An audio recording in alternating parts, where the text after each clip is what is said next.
რომ ყველაზე დიდი პატივისცემა პატრიარქის ხსოვნისა და მისი მემკვიდრეობის სწორად გააზრება და საქართველოსთვის ყველაზე სასიკეთო ნაბიჯის გადადგმა დღეს ამ ვითარებაში იქნებოდა სწორედ ის, თუ ხელისუფლება გადადგამდა რამდენიმე მნიშვნელოვან არსებით კომპრომისულ ნაბიჯს, რაც განმუხტავდა ქვეყანაში ვითარებას და შექმნიდა თვისობრივად ახალ გარემოს იმისთვის, რომ არა მოჩვენებითი, არამედ რეალური დიალოგი დაწყებულიყო საქართველოში სამართლიანი მშვიდობის, სამართლიანობის და ნორმალურობის მისაღწევად და საპატრიარქოს ცხადია და მომავალ პატრიარქსაც ვინც იქნება ის ღვთისწყალობით ეს მოხდება ასევე სამართლიანობის გარემოში და ღვთისკარნახით და ღვთისნებით მისი არჩევა მომავალი პატრიარქიც და სასულიერო დასი საპატრიარქო სინოდი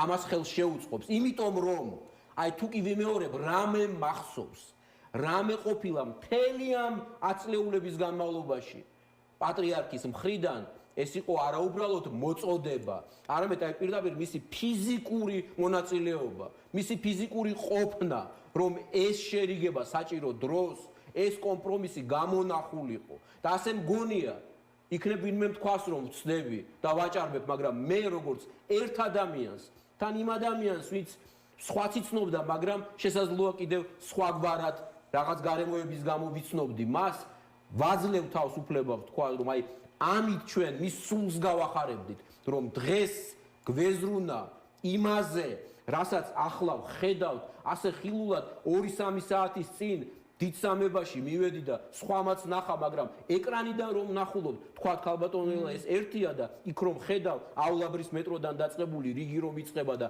ადამიანები რა პატივისცემას გამოხატავენ ერთმანეთის მიმართ. რაც რემლით ჩადიან ისევ მეტროში ეს ხომ ამას ხომ ვერ დადგამ, ვერ ითამაშებ.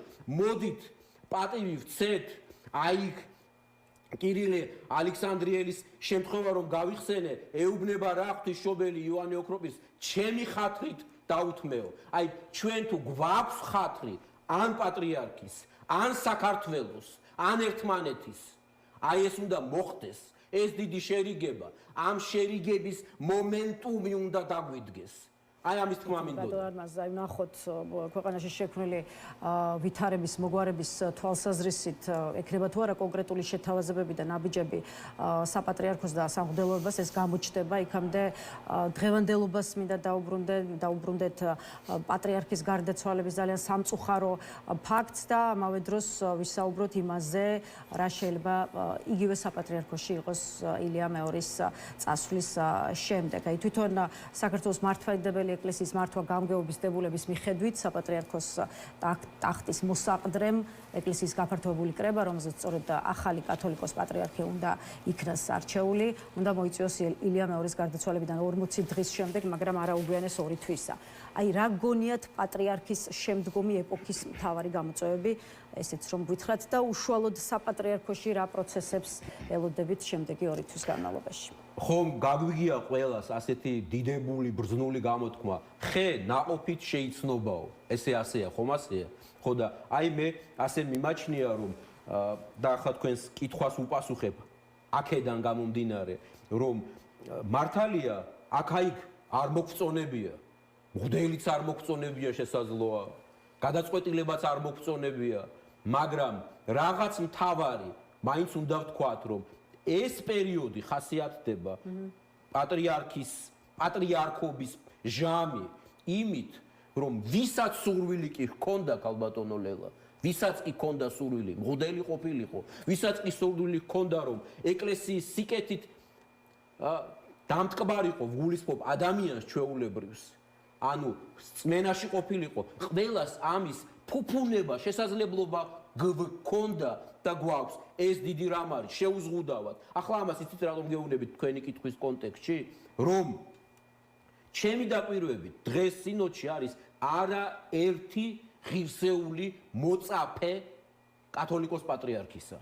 და ამით სხვათა შორის არ იფიქროთ რომ ასე მიჯაჭვულობას ხაზს უსვამ მხოლოდ პატრიარქზე.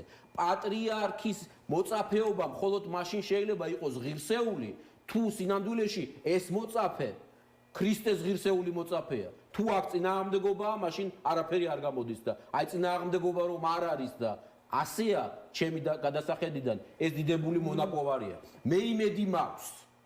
აი მინდა დავიჯერო, რომ ამჯერად ამ შემთხვევაში მოხდება ჩაურევლად ნებისმიერი ძალის მხრიდან თავისუფალ გარემოში ეს სიტყვა საკრალური და უმნიშვნელოვანესია სულიწმინდის მადლის კარნახით პატრიარქის არჩევა. ეს არის ისეთი რამ, რასაც ყველა უნდა არაუბრალოდ გაუფრთხილდეთ, მოვერიდოთ, არამედ იმედი გაქვთ თუ ნაკლებად არის მოსალოდნელი პოლიტიკა